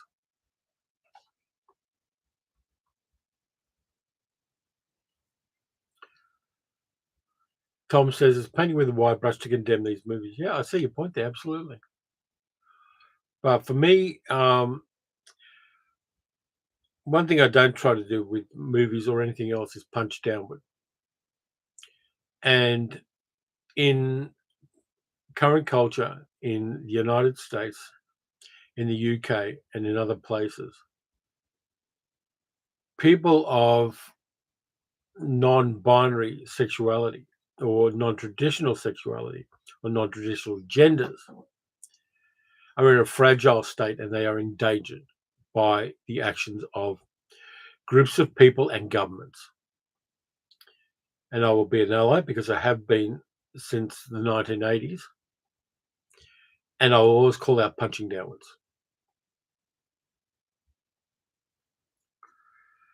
Friday says, if you want to protest DEI, you have to say it in full: diversity, equity, and inclusion. I agree.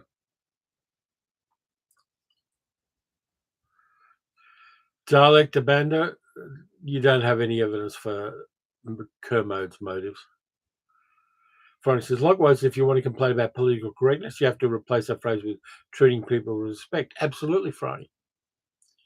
Coming from a very working class background, and coming from a background where the zeitgeist of the era I grew up in allowed me to be abused physically and psychologically. I'm not somebody who puts up with that kind of bullying. Lee says, we're fighting back here in Wales. Good, Lee. And my good friend Cheryl Morgan is part of that too. Cheryl and I have known each other for 30 years. I went to Tijuana with Cheryl.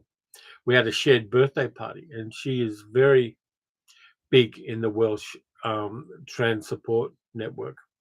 And I learned a lot from people like Cheryl, and I learned a lot from a number of other people. But it saddens me that people have to punch downwards in life.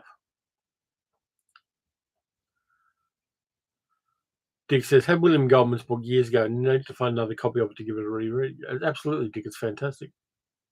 And the other book he did, which is Which Lies Did I Tell, is an update on that as well. Friday says, Kermode does criticise movies that are too heavy-handed in their messaging, but not the ideas they're messaging. I'll agree with that, Friday, because I watch Kermode on YouTube. And yeah, I can disagree with him, but I can see where he's coming from, even if I think he's wrong-headed on it.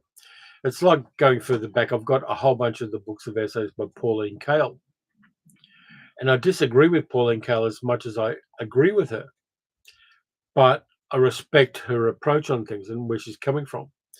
She was one of the first people to celebrate trash cinema in the 1960s. And trashy movies like Valley of the Dolls. And seeing that there was a virtue in their crazy awkwardness and things like that. We really need to stop hating. I mean, yeah, I don't like Star Wars and I don't like Baz Luhrmann movies, but it's a distaste for them that I have. It's not a hatred, and it's we've got to be better people and not let arseholes turn us into arseholes. Ramzar said, I'll be watching a lot of Japanese movies from the 50s on HBO Max in August. Floating Weeds, Ugetsuki, Redbeard, Sancho the Bailiff. You're going to have a good August. Those movies are great. Lee says, Cheryl is such an amazing person. She is. Cheryl and I, she was born one day after I was. And so we always send joking birthday messages to each other. There's a lot of love there, and she is a great person. Hunter's Scale says, have I seen the second season of Wolfhall? What do I think to exclusion to exclude non-historical actors? Haven't seen it. Haven't seen the first season. I'm kind of watching less series these days because they will suck up too much of my time. Middle-aged Geek Girl says, as a casual movie viewer, I personally never take the work of reviewers, critics when they come to movies I want to watch. Absolutely. It's you don't take my word for things. And then years later you'll watch them and say they were good. But then that's part of our relationship. Um, Baz Luhrmann's Star Wars remake is an idea that this time has come, says D. Lee. Won't watch it. I'll tell you what, I am amused by one thing on Star Wars. People tell me Andor is a really good series, and I'm very, very willing to believe them. The idea that it took 38 years to come up with a good Star Wars intellectual property amuses the shit out of me. Yeah, 38 years. It's taken them that long. Is it 38? It's got to be more than that. Let's see, 1977. 58 years. It's taken them that long.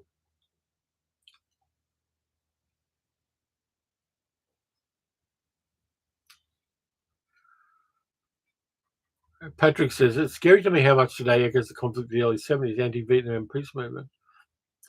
There's a lot of that kind of zeitgeist about it, isn't there? And I love the passion and the compassion of young people processing things. We had a march of 100,000 people across the Sydney Harbour Bridge yesterday to protest the situation in Gaza. And if I was in Sydney, I would have been there. There was one in Melbourne, but I had things to do. But yeah, those protests matter. And the passion of youth, I love, particularly when it comes to equity and politics. Boomer Duck says, Camry, I'm a Welsh-born Aussie. Cool. More than half of my genetics come from Wales because of my mum's side of the family and a part of my father's side of the family from Wales. Peter says, Orlando, based off of Julia Wolf's novel, is a good DEI film. Quentin Crisp as Elizabeth I, yeah, and Tilda Swinton as Orlando. A great film. It's very tongue-in-cheek and very funny. I love Orlando. Ramos, I said, what's the beef with Baz Luhrmann, the person subjective? My beef with Baz Luhrmann is he's obvious. He thinks he's being outrageous and fabulous, but he's obvious. And he dumbs down. He's like the Andrew Lloyd Webber of movie makers. Ferroni says, Art House recommendation of the Draftsman's Contract. That's a good one. I've got a copy of that on DVD. Took a while to find the Draftsman's Contract. I've got a few things that are coming up on that list that are really I'm going to enjoy. I am saving Black Orpheus for when I need it because I will watch that. But I keep remembering what I've got in the back room that's Art House and then taking it out to the coffee table so that I can watch it. I was a bit scared of doing a month of Art House, to be honest with you. But getting into it and realizing I can keep it diverse. I don't have to just be watching serious and meaningful movies when I say Art House. I'm less scared, but that I was to do this month. And it's not going to be the only movies I'll watch, but they're going to be 31 of them. One of the Art House movies I'm going to watch was sent to me last week, by Umbrella. And this one's going on the list. Control. The one about the guy from Joy Division. I'm going to be watching that one as part of the Art House. And I'm looking forward to that too because I know nothing about it.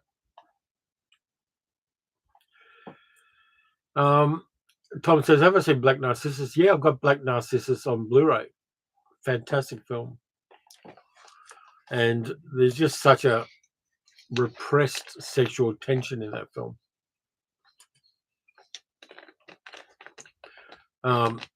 Incredible. And I think Black Narcissus is going to be in the Power Pressburger box set that Imprint do as well. But that's the nice thing about it, us being right where we are in history. We've got 120 years of backfilling of movies to watch if we want to. The silent stuff. I mean, Metropolis is now in public domain, by the way. If you want to download a copy of Metropolis from anywhere, the 1926 version, A, don't do the one with the Giorgio Moroder soundtrack. But B, you can do it guilt-free because it's now in public domain. As is Nosferatu. The original, not the Robert Eggers version. But yeah, Black Narcissus is terrific. I just, I might well add that to the art house list as well.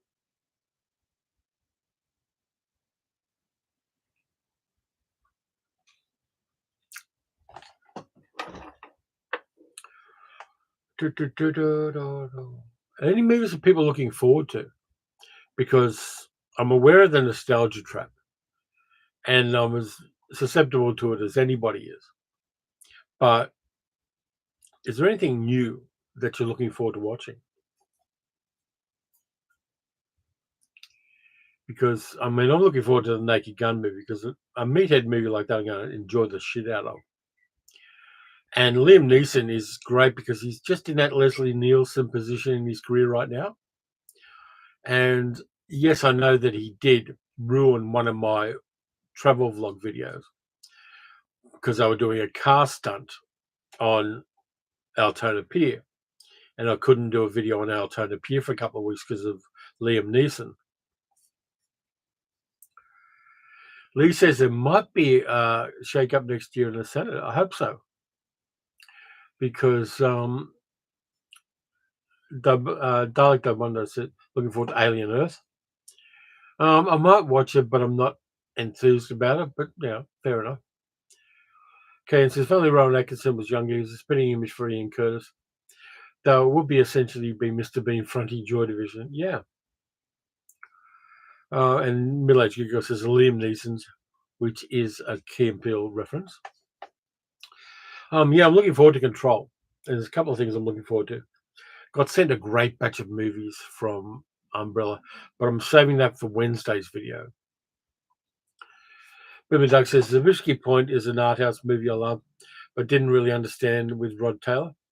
Yeah, I was thinking of doing Zabriskie Point this month because there's another Antonioni film, but very different from La Ventura and L'Eclisse, which I am watching as well. Frankenstein, yeah, Guillermo del Toro's Frankenstein looks interesting with Jacob Elordi playing the monster and Oscar Isaac playing the doctor. Guillermo del Toro, I'll watch anything he does. I think the guy's got such a keen horror sensibility that he's a treasure, and he will not do things the way other people would do them. And even if you go back to his first film, Kronos, which is a really unusual vampire movie, that one's a banger, and you should check it out. Patrick Simmons says, new films, probably Supergirl, old films, The Bitter Tea of General Yen, trying to find that. A bit hard to find. Doug, you're right. Liam Neeson is such a perfect choice for Naked Gun. And I kind of like the fact that Liam Neeson and Pamela Anderson are now dating. It's good to see an actor who's not getting a girlfriend who's 30 years younger than him. He's not DiCaprio in that. And they've been on a red carpet together and they look quite cute with each other. So all strength to them. The fact that Pamela Anderson's not wearing makeup these days. She's made choices that I think are kind of interesting and incredibly valid.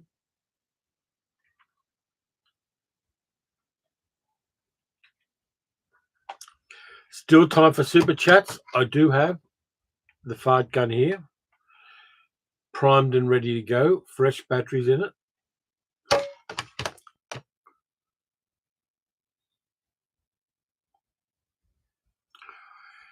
Yeah, that's something I do on the channel. I don't know whether anyone's noticed because nobody notices what I do. I'm always saying England when I mean England. I'm not saying Great Britain or the United Kingdom or anything like that because I'm a big supporter of Scottish and Welsh independence. And I never use honorifics. I don't use sir this or dame that or lady that because I don't believe in honorifics. So that's something I always do on the channel. D. Lee says, The Cook, the Thief, and Wife and Her Lover is a Peter Greenaway from the really hit home, mainly because it's commentary on the 80s grid. I've got that. I've got the Umbrella release of that. So that could be another one. Doug says the Hellboy movies are great. I want to see the new one. Franny has the same fart gun next to me. Yeah, the fart gun is for super chats, Franny. So I'm only using it wisely. But yeah, fart gun's great. I do also have a Mars Attacks ray gun that Cheryl Morgan gave to me for my birthday.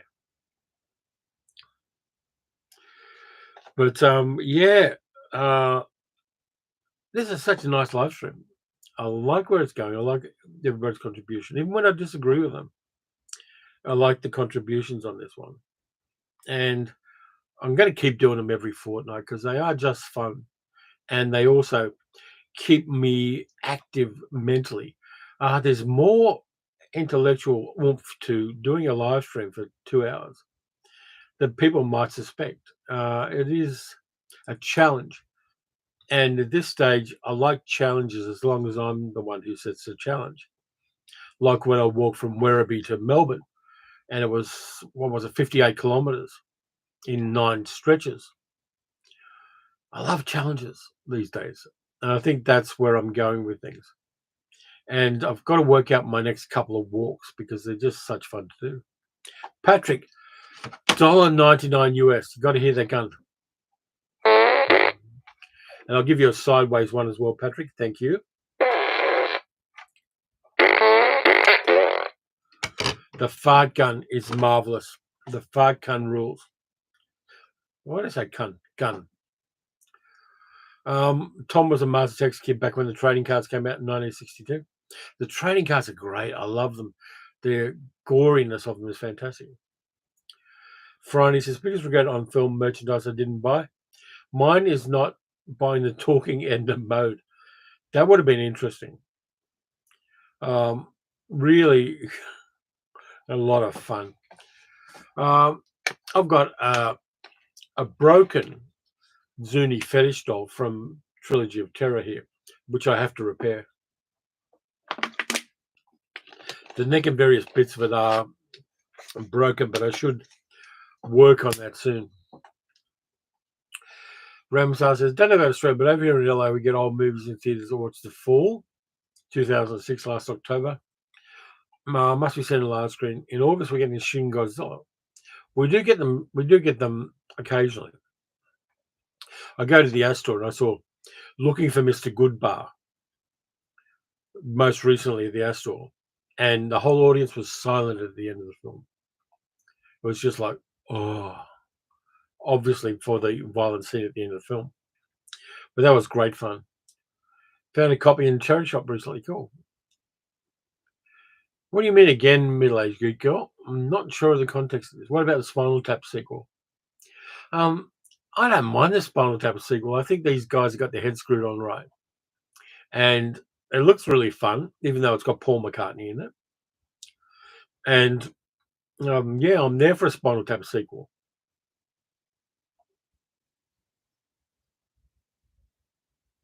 And I like Spinal Tap. In fact, my next Spotify playlist I put out for channel members and Patreon supporters is going to have a couple of Spinal Tap songs in it. The Zuni fetish doll being broken. I fixed it once already. Yeah, I'm not sure what happened with it. It fell off the stand, but we're going to fix it. I will do that. I've got it in a box up on the shelf. It keeps knocking on the lid, but I'm ignoring it. But yeah, Zuni fetish dolls, wonderful stuff. Everybody should have one. Peter says, Palace Nova shows a lot of old movies. Saw The Creature from Black Lagoon here in Adelaide. Nice. Was it in 3D or the 2D version, Peter? But yeah. What am I saying next? Invisible Man and The Invisible Man Returns are the October releases by Cinemaniacs here in Melbourne at the Astor. And I think I've convinced middle-aged geek girl to come and see it with me. So we're going to go see the original Invisible Man in the cinema, which I think will be groovy to do.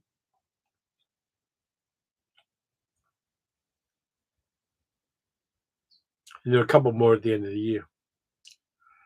2D, but excellent. Yeah, absolutely. A lot of fun. The ideal thing to do would be to wear a mask and snorkel while you watch it. I think that'd be the cosplay to do for the Creature from the Black Lagoon. You can go as Richard Carlson.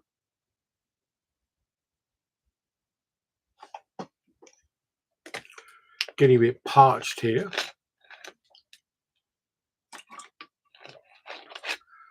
What's this Johnny Depp to Hyde thing I saw on YouTube recently? Yeah, Johnny Depp's going to play Mr. Hyde. It's going to be from Mr. Hyde's viewpoint. Sounds almost like his court case with his ex-wife, doesn't it? Where the nasty prick is trying to justify his behaviour.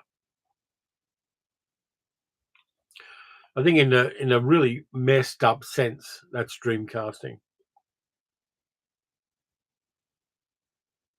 But yeah, Johnny Depp, I've got no time for. I think I know the companies he employed to discredit his ex-wife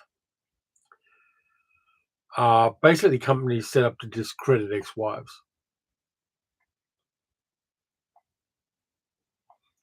And that in itself, the fact that they exist, companies that are there in celebrity marriage breakups to discredit the other partner, are companies that shouldn't exist. And you makes you want to go beekeeper on them. You know, when Statham walks into the call center with 2 jerry cans full of petrol, those kind of companies need 2 jerry cans full of petrol.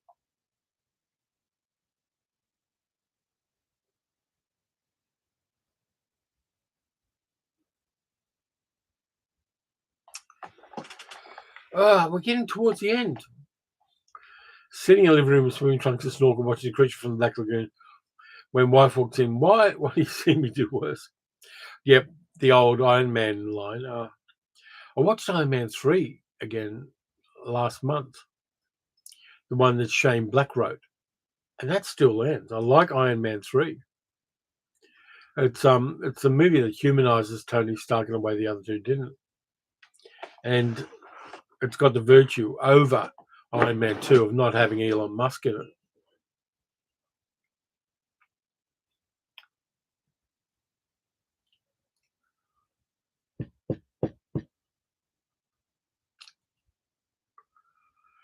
Yeah, I won't get you started on Marvel middle-aged geek girl. You need to move along with this. Okay, it says Johnny Depp makes me laugh when he's trying to be a rock star. He spends more time getting the look right than he does playing the guitar. Johnny Depp is a damaged person. He's unfortunately, alcohol is his vice, and he's just not somebody I like as a person, and I never did really. He was even facile on 21 Jump Street. Ramsar said, my MC Theatre at the Grove is showing Sunset Boulevard on the big screen tonight for its 75th anniversary. A good movie ruined by a musical. Tom says, haven't seen Kiss Kiss Bang Bang with Robert Downey Jr. and the great Val Kilmer. Yeah, I love Kiss Kiss Bang Bang. It's a lot of fun. It's funny as hell. It's really, it takes apart a whole bunch of Hollywood action film tropes in the best possible way. And it's kind of like The Nice Guys. If I was going to do a double feature, it'd be Kiss Kiss Bang Bang and The Nice Guys. There's a new edition of The Nice Guys out where my friend Nadine Whitney's done an essay for it. And we made a whole bunch of Nice Guys jokes online when we were talking about it. D. Lee says, OMF3 shows a superhero suffering trauma as a result of the superheroics. You don't get it often. Absolutely, it is. And that's what makes it better. It's grounded. And it does say there's a price to doing this, as any active service soldier knows. And it didn't play into Marvel's mythology, which I think is why Shane Black hasn't been asked to do another one again. But Shane Black is just such an underrated creator, and he knows action genre better than anybody, with the possible exception of Denis Villeneuve. I would love to see a Shane Black 007 movie. That would kick ass. Middle-aged girl said, I finally watched Captain America Brave New World because Harrison Ford was in it. Took an hour and a half to show Red Hulk, and he's only on the screen for 10 minutes. Do you know how much work it takes to make Red Hulk? You can't have him there for the whole movie. Boomer Doug says, I love Beekeeper very much. Wish fulfillment. Yeah. The Beekeeper. I like the Beekeeper. Didn't like the one after that. What was it? A Something Man with Statham in it. What was it? Peter, let the farts run free. Thank you, Peter.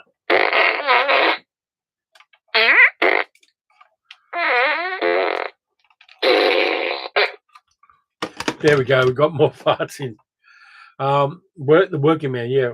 I think it was kind of by the books, Statham, which is a bit of a pity.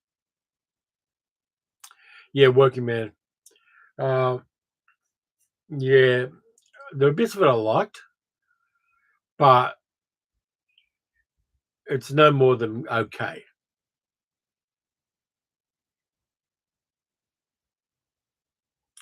Which is disappointment because I do like Statham's movies. I think that tongue-in-cheek that's always there with his stuff works. Middle-aged giggle says more farts for $10. I'm keeping the fart gun for all the live streams in future, by the way. The super chats pay for the batteries. 8 minutes left, so ask me anything. We're here, personal, movie related, don't care. Ask me anything for the next 8 minutes. Not you, middle-aged geek girl, because you always ask me things. Franny said, I love him in Spy. Yeah, I mean, Statham's a guy who can not take his persona seriously, and I always respect that. Where are you on the which is best, Fantastic Four or Superman internet buzz? I can like both. I don't think movies have to compete with each other in my head. Yes, in a corporate level, obviously I do. But I enjoyed Superman. I enjoyed Fantastic Four First Steps. I can enjoy them both without making it a wrestling match. If you like them, you like them. I recommend people give them a go. They both got a lot of virtue to them. Ken says, just keep Russell T Davis or Mark Gatiss away from 007. If you want good Mark Gatiss, his series Bookish, which has just come out, I think it's 3 episodes or 6 episode series about a bookseller in post-war London. You should see Bookish. It's a really good historical crime series. There is a season 2 coming out as well. Delectabunda says Superman's far superior in my opinion. Yeah, go like that. Do I have a favorite Santos movie? I watched one of them, the one with the vampire women, and for some reason it didn't engage me. I'm not sure why. Carol says I can make those noises without a gun. So can I, but then I've got to sit in the room for the next 6 minutes. But yeah, the gun. I love my gun.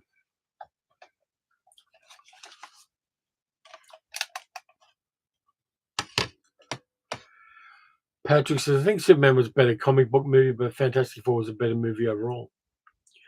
I like the ensemble in Fantastic Four. I think those 4 actors play off each other really, really well. I think there's a real lot of work gone into making it not feel like all the other Marvel movies. And yes, it is going to roll into Avengers Doomsday and Avengers Secret War, and I'm good with that.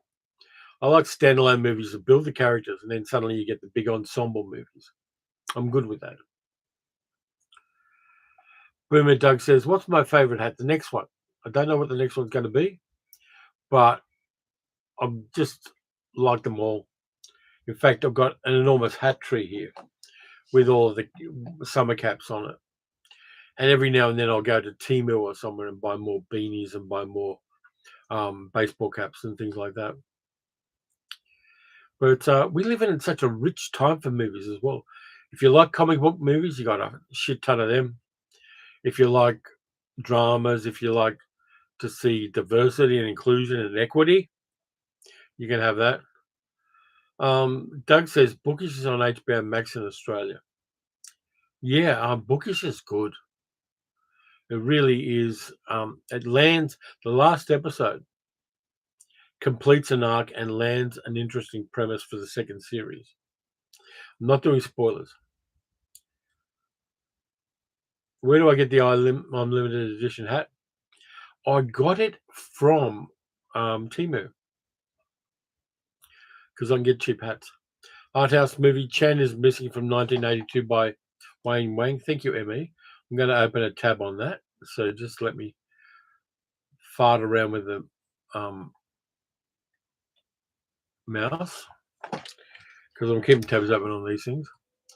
Thanks for that. Let's have a look here. Delegate Bender says Patrick Seymour, the second and third of Fantastic Four is great, but the third was a shit show. Been chopped to hell and really nerfed Galactus. I think my take on Galactus in Fantastic Four First Steps is Galactus hadn't had a real fight back in a million years. And so suddenly these tiny little ants on a tiny little planet he doesn't care about suddenly find imaginative ways to fight back, like Johnny Storm blinding him so they can do the switch on the bassinets. All of this kind of challenging stuff is the reason why it feels like Galactus is nerfed. But more than anything, Galactus is surprised.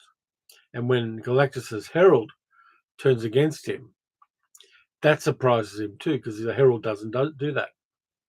It's all about doing the unexpected and overcoming an adversary immensely more powerful than you are. And I kind of like that. Brian says, Bookish is great. 6 episodes, 2 episodes with story. Loved it. I'm glad there's going to be a season 2. Me too. Bookish works. And it's I'm looking forward to the second series, to be honest with you all. It's just a small series, but I mean, I like Book as a character. I like his wife. I even like the guy they hire to work in the bookshop, who stays true to the worldview of immediate post-war England in some really tragic but interesting ways. Delecta Bender says, they're nerfing most monsters and heroes, unfortunately. We can agree to disagree. I think they're humanizing them, which is a different thing. But Mark Gatiss is reviving the Christmas Ghost Story adaptation. Good. I like what he does. I know not everybody likes Mark Gatiss, particularly Doctor Who fans. And yeah, fair enough. I'm not a Doctor Who fan. For me, Doctor Who is just like another fucking wizard with a magical wand. And so I'm not particularly in love with that. Never was. But again, it's one of those things where there is a welded-on fan base who express strident opinions. Nearly midnight here in the UK, and Ben is calling. Have a great week, Terry, Sally. Thank you, Carol. Thanks for you and Dick being part of this. And get some sleep, because it's time to almost finish. We've got less than a minute to go, which means we really must knock that naughty clock that says it's time to go. It goes so fast, our time has passed, and we must end our show. KN says, it's almost midnight in Ireland. It's bank holiday. I have time to watch one film, Twisted Nerve or Voices. Twisted Nerve, KN. Go with Twisted Nerve. Captain Laser says, oh my God, I missed it. Yes, you have. Keep well, delete. Keep well, everybody. Look after yourselves. Bit of comfort, bit of love. Don't punch downwards. Always punch upwards, and don't let the bastards grind you down. Yeah, Dick's still here. I think the stream's ending anyway, mate. So you can go and snuggle in the bed. Thanks, Friday. Take care of yourself and keep fighting the good fight. And there we go. It's 9 o'clock, so I'll catch you guys later. We've got stuff to do. And take care of yourselves, and be kind to each other.